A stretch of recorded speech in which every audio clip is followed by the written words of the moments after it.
that they have already, but some will still have some work to do. The gate drops, we're all over on the left-hand side. In orange, you've got Calvin Millar, and he puts a squeeze on Guadagnini, number 3. And again, the Spaniards, this time Ruben Ferrandis in the red and yellow emerging, but Ferrandis emerges in second position, a flying start for the Frenchman. Yeah, Ferrandis did exactly what we were talking about. Visto there for Finland, and Jeremy Van Horbeke, the light blue of Belgium. And they could have used a better score there, but Ferrandis, that was just a dream start. And we see the Italian rider go down there. I believe that was Guadagnini. Yeah, number 3 down. For Sexton here, this is exactly what we wanted. Yeah, sure, would you love a whole shot? Of course, but you can see the lead. You got out of that first corner clean, and for Guadagnini, that's a really tough break. I don't think they're going to have any issue qualifying with both Cairoli and Andrea Adamo getting decent scores, but yeah, it's a really tough start. Yeah, well, they're already on 8 as it stands without this result. So, but anyway, heading back uphill, Calvin Millar leads it for the Netherlands. Dylan Ferrandis, France in second place. It was Ruben Ferrandis, but it's now Chase Sexton in third position, moving past the Spaniard for the USA. And then we've got Ferrandis in fourth. Lorenzo Lacurcio was up there as well, but we've got Jet Lawrence and Ruben Ferrandis there going bar to bar. The 115 at the back of the shot there. Jet Lawrence upgrading to the 450 this weekend. Yeah, this is going to be interesting because I want to see how Chase approaches these first few laps. I think he's going to want to be patient, but if Jet pushes the pace and he sees Jet Lawrence put a wheel on him, that's going to change the entire dynamic, and I think you'll see that urgency pick up quickly. I was talking to his dad yesterday, Marvin Muscan, looking pretty happy and relaxed down there as France in second at the moment. As Lawrence down the inside of Perez barges his way past the Spaniard, and what's that, into fourth place? Ferrandis, sorry. Yeah, I don't think Ruben's going to take time on that. You see the retaliatory move there. Yeah, Jet's not used to that. No, that's not a rider you want to pick a fight with. That's a great way to break a rear wheel right there by Ferrandis. But Ferrandis is one of those riders that he is very likely to throw caution to the wind. So Jet doesn't really have any experience racing Ruben, maybe way back in the day in some sort of BMX series, but that's not the perfect rider. I think more than anything, I think Jet just wants to get to the front. You see him get aggressive there. And again, Ruben is just, he's aggressive. He is looking for a fight at all times. El Toro, the red mist came down. He was like, dude, you're going to have to work harder than that if you're going to pass me. Yeah. So putting the Australian under pressure. And actually, Jet Lawrence could have done with clearing Ferrandis at that point because he could have got on and tried to close down Sexton ahead of him. And that's exactly on Jet's side. He just wants to get to the rear wheel, and you see more aggression. If you're coaching Jet, you're just saying, listen, this isn't the guy you want to pick a fight with. Make a clean pass, make it stick, and go on. Yeah. Because you see Ferrandis, he's ready for this. Absolutely. And this isn't Jet's style. Jet's not the one typically looking for aggression. But you wonder, this dynamic, this race, is it adding more pressure? Is it also his teammate Chase Sexton? He wants to go get up there and battle with him. Well, Valandra leads. Ferrandis is second, and Sexton right there in third on that red Honda. And this is the battle for the lead with the Dutchman, the rider from the Netherlands, Calvin Valandra, number 6, leading the way. Dylan Ferrandis, who's two-time Nations winner for France on the 2 appearances that he's made for him. Dylan wants to make a point too. He had a really tough race at Butch Creek, had a run-in with Justin Barcia, was forced to exit the rest of the series that he had missed most of anyway. So for him, this is a really big race to get some sort of validation out of 2022. But Chase Sexton trying to make quick work of him and might have this inside line. Yeah, he does, and he controls it perfectly. But in fact, Ferrandis has to jump across the berm there into the outside line. So Sexton now up in a second position. And this is absolutely a home race for Chase Sexton. He grew up about 2 hours from here, so you know he's got all his friends, all his family, along with the rest of every USA fan. And this was a line that he put to good use in July, but this time he makes it work once again, or does he? No, he doesn't. Valandra out-jumps him over the Rocco's lead and maintains that lead at the moment, but for how much longer? Because Valandra, as we get a first official lap, at 207.1 for Valandra, 205.1, 2 seconds quicker, and that's passing Ferrandis on the way through into second place as well. And I think Calvin was surprised. I think he thought he was going to over and see. Look at that move there. I think he thought he was going to see Dylan Ferrandis, but instead Chase Sexton had already made the move. And I will tell you what, if Chase Sexton has a clean 2 laps, he is gone. He is going to put in hero laps here. He did this repeatedly throughout Lucas Oil Pro Motocross. When he gets to the lead, he is great at setting an unbeatable pace. You see the urgency in Ferrandis. He knows what Chase Sexton is going to try to do here. Yeah, Ferrandis just timed that one right down the inside of Valandra.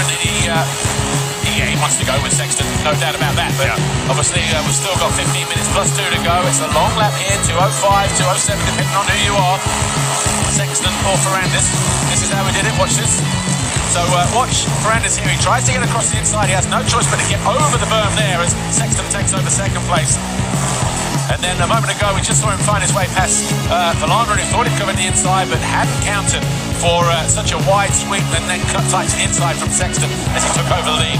Well, it's interesting to see these little subtleties. Like I mentioned, that Sexton is going to try to disappear quickly, and Ferrandis knows that. Ferrandis has a lot of racecraft. He understands Sexton's MO and what he wants to try to accomplish, so he's trying to match that lap time just to latch onto the back of him. The rider walking through the middle of the infield there in orange, Glenn Koldenhoff. He was the rider for the Netherlands in the MXGP class earlier on, so just having as much time out on the track as he can get.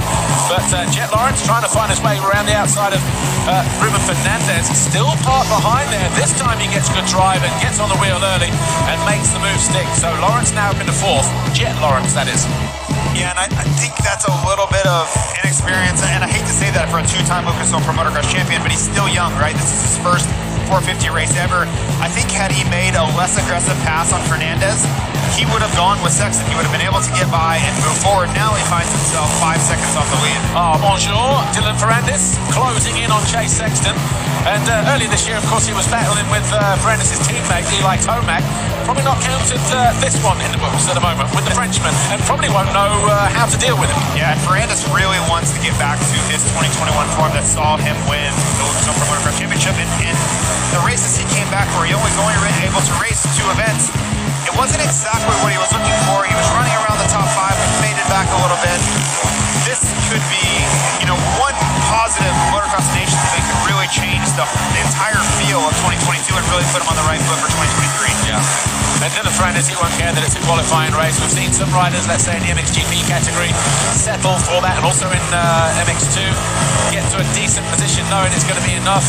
Ferrandis is not going to do that. He's going to want to come out, all guns blazing, and he's going to want to take the challenge, because so far no one has taken it to the Americans. Tomac obviously, as you said, flew through the pack, obviously came up stuck behind Seamer and said he made his mistake, but he was pretty quick in that race. But Chase Sexton here, he'll want to try and do what Justin Cooper did and escape, but as long as you've got Ferrandis there hanging off of his rear, his tailpipe, and making it difficult, the element for making a mistake is always there, and the pressure is always there. Well, and think about how fresh Ferrandis is. He's only raced 3 motos since March, right? So these other guys have gone through so many races all over the country, and most of these guys all over the world.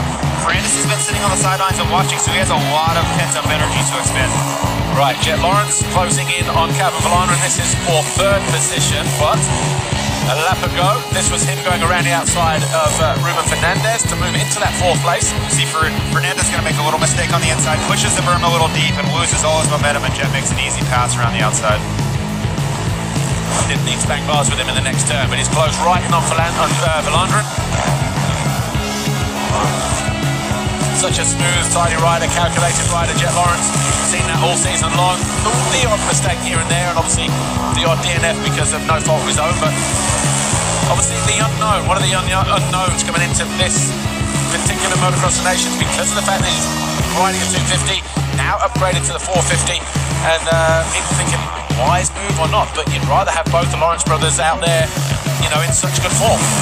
Well, and I think he accomplished the goal, right? He won back-to-back Lucas Oil Pro Motocross titles, and he's such a calculated rider. To me, he has the perfect 450 riding style, a la Ken Roczen, where low RPM, there's a thinking man's rider that makes smart decisions, and I think he's going to be fantastic once he gets used to this bigger bike. Just saw the leaders go through there, Sexton and Ferrandis. That gap now 2.1 seconds as Sexton just set the fastest lap of the race, 2:03.4 compared to a 2:04.8, so 1.4 second gain that time round by Sexton over Ferrandis.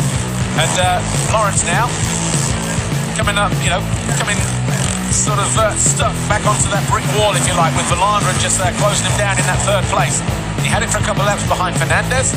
He's now got the same problem with Calvin Valandra.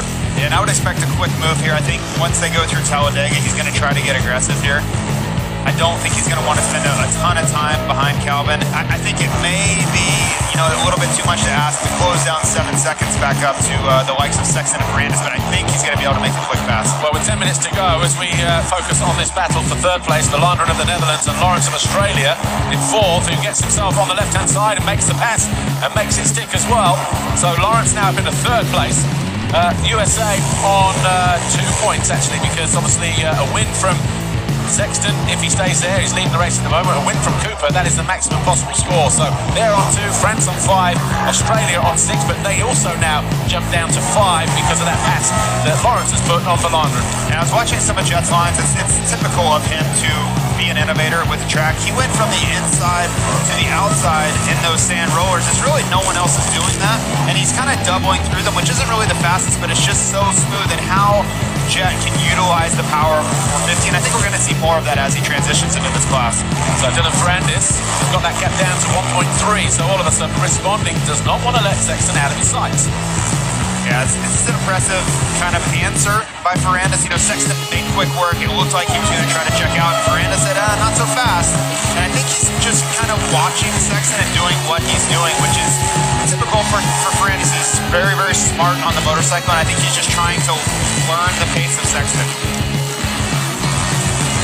Yeah, we'll see on the sectors who's doing what, because 14-9, so pretty much identical in Sector 1, same in Sector 2 this time around. But Dylan Ferrandis, another rider, Frenchman, very, very cute with his lines, you know, same as Marvin Musquin, as we've seen in the past. You know, there aren't too many riders that can read a racetrack like those guys.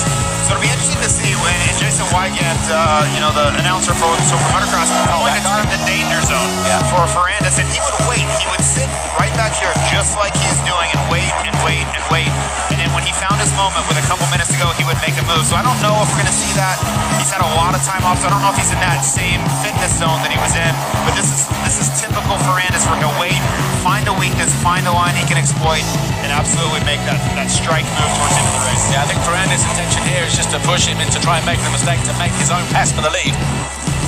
He is absolutely flying through that inside line there, riding through some of those rollers. So he's picked up the pace here. This is a much better pace than I saw just a few short weeks ago when he was at, he had come back from Budds Creek. Yeah, so I'm looking at Australia at the moment. They're on 5 points, so are France. But if we'll go on the second result, because obviously you throw away your worst score, and it might be because of the worst score that you've thrown away as well, because Australia thrown away a 4th, but they have a 2-3. And then France with a 3-2 throwing away a 7th. So I think it's the score that you throw away worth just looking at that. So that could be a deciding factor, a crucial factor, if we finish on a tie at the end of tomorrow afternoon, Sunday, after 3 races. Yeah, there's so much math that needs to be done on Sunday afternoon, and for now, they're not thinking about it. Ferrandis, to me, wants to win this race for himself. This is about going out and beating Chase Sexton, who was in the title fight. And remember, Ferrandis had to hand over that #1 plate that he had won in 2021. So yes, it's Motocross of Nations, but there's a lot more going on. There's a race within a race for 450 domination, because again, these guys will face each other next summer for the Lucas Oil Motocross Championship again. Ferrandis didn't race here in the summer, did he? He missed most of the season, came back for Unadilla. Front end was a bit high there at the top of the hill for Ferrandis. Got a 410 at Unadilla, and then we expected him to continually improve and crescendo at this event. Gets into a run-in with Justin Barcia, but he had to sit out the rest of the season. But he has just set the fastest lap of the race a few corners ago to the Ferrandis by only 1:10, but you know, it's that mental game again, a 2:03.4 compared to a 2:03.5 when you look at the lap chart. And Lawrence keeping a similar pace, 2:03.6, he's there in third, but those laps parked behind Verlander and Fernandez before that means the gap between him in third and Ferrandis in second is about 9.4 seconds as it stands right now.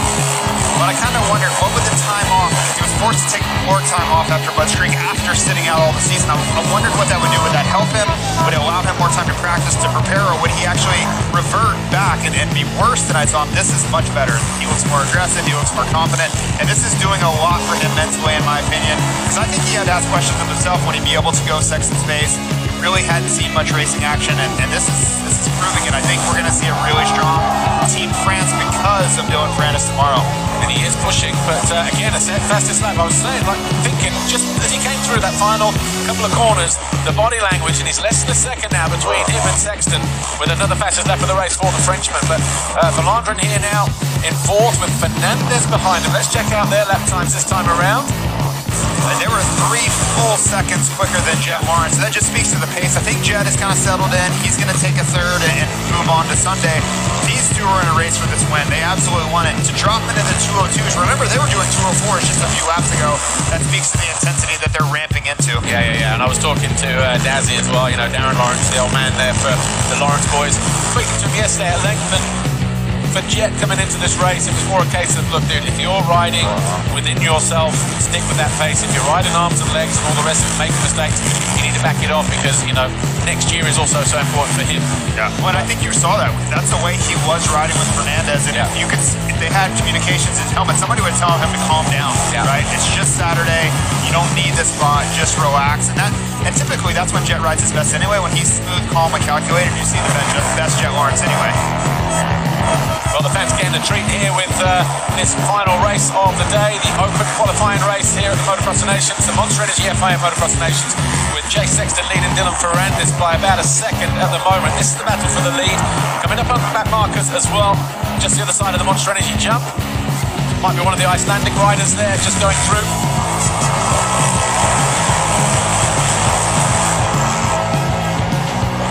Pretty much even Steven through the waves, but then a little bit too quick into that turn for Dylan Ferrandis. Well, and Chase, this is a lot more pressure than Chase would like. He's having to push the pace much more than I think he believed he would. When he got to the front so quickly, I think he was... Oh, he doesn't get over the triple. Get over the leap there. That's going to open the door for Ferrandis. He's able to block the inside, but now he's under pressure. This is that danger zone. I hate the phrase, but Jason Wygant came up with it. We're going to use it.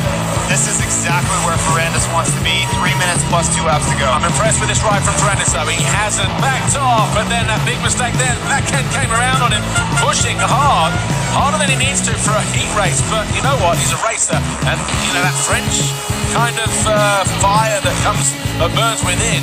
You know, the red mist came down, and he was just going for broke there. He's going to have to do all that work again. He got Sexton on the ropes because of that mistake the American made going up over Larocco's lead. Couldn't get the triple done. And with 3 minutes plus 2 laps to go here, will Ferrandis get back on the edge? Will he push it back to the limit to close it down, or we say, okay, a little bit of a reality check? Yeah, watch this here. Just pushing in, and then watch the back end comes out. Now, just too high. Also shows how hard packed the ground is at that point there as well. Yeah, and a little bit, I think that's part of the scoop tire. And that was Sexton not getting over Larocco's lead. Ferrandis, see the difference in time that you can make up 5 bike lengths maybe? Yeah, and to me, some of that is that scoop tire. When you get really aggressive and it steps out, it can step out really quickly. But I see Ferrandis still in the background, so he's refound his pace, refound his rhythm, and it looks like he's going to make another charge up to Sexton. Forces Sexton wide. Wow. So the 106 there, just Jorge Israel Rubalcaba from Mexico getting in the way of the leaders there. Fortunately for her, Sexton, Ferrandis wasn't that close, but he is again now. Well, I can tell you, if we didn't have a border controversy before, we do now. That was a really sketchy move. You can't push the leader off the track. You have to be aware. It's part of racing. We all understand that, but you hate to see a race change because of a back marker. But also that's the nature of the nations as well, isn't it? Every nation is eligible to race, but there is a massive void between them at the top and those down below. Especially on Saturday, right? Yeah. We don't even know if most of these riders won't even be in there for the back markers, so Sexton recovered though. Yeah. Again, 133.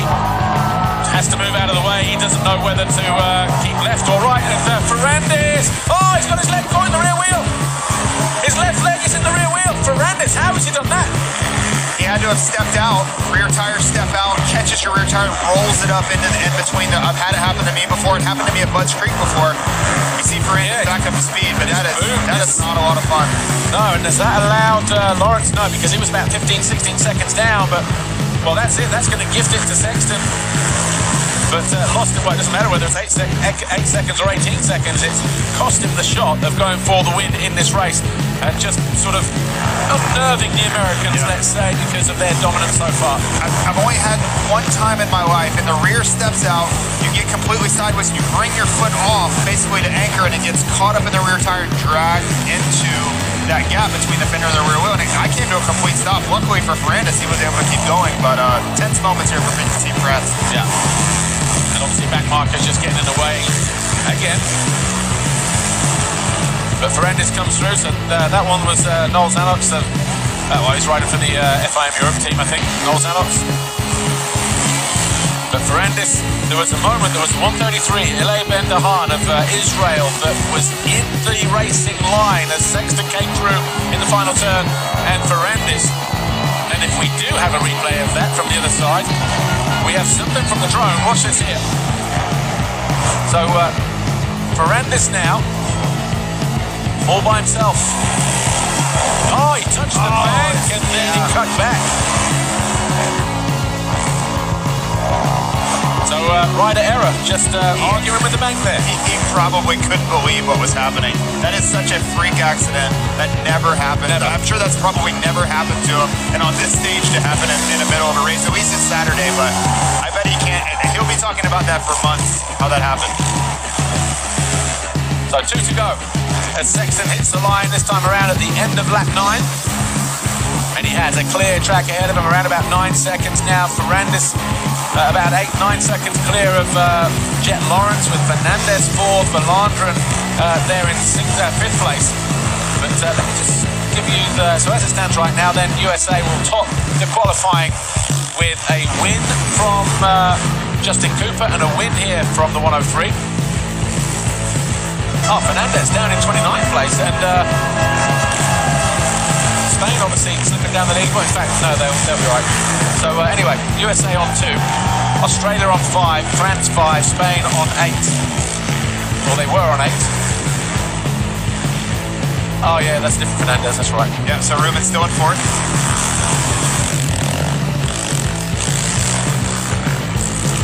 So Ruben Fernandez, back end, just kicking out. He's a rider that's just had a tough few rounds in MXGP. Needed these couple of weeks off just to regroup and sort of re-heal, if you like. And when I spoke to him yesterday, it seemed like it was a chance that, get free practice, get this qualifying race out of the way, might just settle the nerves. But nothing prepares you for a Motocross of Nations, when the gate drops for real on Sunday. Again, back markers, what are you doing? 93, Umami Gabari from Morocco, first gate pick, but right the way down in 32nd, and he's he's been out of the race actually. He's gone back out on the track because he only did 2 laps, so I think he's on his sighting lap back to the finish line. This is a great feeling for Shea Sexton. He can hear that crowd going crazy as he comes to the sand rollers. Home race for him, and what a great way to start it off. No matter what happens from here, it's at least Saturday. You had a great day. And I've said this a few times, but it's such a confidence-building day for this team. They haven't won since 2011, right? So they're almost waiting for the other shoe to drop, something bad to happen. At least they're off to a good start. Ferrandis, though, looking at when he did wrap his leg around that rear wheel, he actually fell there in 2018 through that turn. But lucky that it wasn't something that kind of caused an ankle or a knee injury, because once that's in the rear wheel, all kinds of twisting can happen. So lucky to be in the race. And Sexton just backing it off, look, going into the final lap, 2:08.2. Ferrandis 2:04.7, the gap 5.5.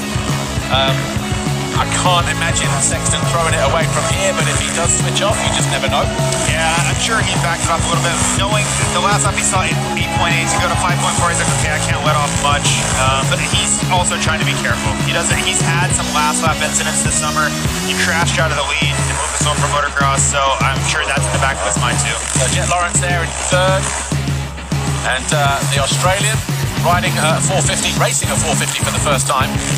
I think just controlling that 3rd place. Will there be more in the tank for the young Australian tomorrow? They go to the line 2nd as it stands right now, having thrown away the 4th place finish of Mitch Evans, and Sexton throws it away, and there's Ferrandis goes through. Well, we said, can't see that happening happening, and what did he have in the back of his mind that maybe he didn't want to happen again, Jason? This is multiple times Frenchman, this season. Darth Vader. Yeah. Multiple times this season that he's crashed on the last lap. You know, I think he gets inside his own head. He starts thinking too much. I can't make a mistake. And a lot of times when you slow down is when you make the mistake. You get out of the rhythm, you hit bumps at different angles, and you're going through the ruts at different speed, and you make a critical mistake. So in the end, is it going to change anything? No. Team USA will still qualify one, but I'm sure he's going to be kicking himself. And it's going to be 3 points, not 2 points for Team USA. France will gain one, and they will go to line second ahead of Australia. And that's where that makes a difference, because they're tied on 5 at the moment. So Ferrandis then, just a long turn up over Larocco's lead, coming up any moment now. He just needs to be clean over there, and he is. Nicely done. And 2 corners, 1 corner to go. And Dylan Ferrandis, well, never saw that one coming. In race 1, as he wins the race here, Dylan Ferrandis, he did to Sexton what Tomac did to Siwa in the first MXGP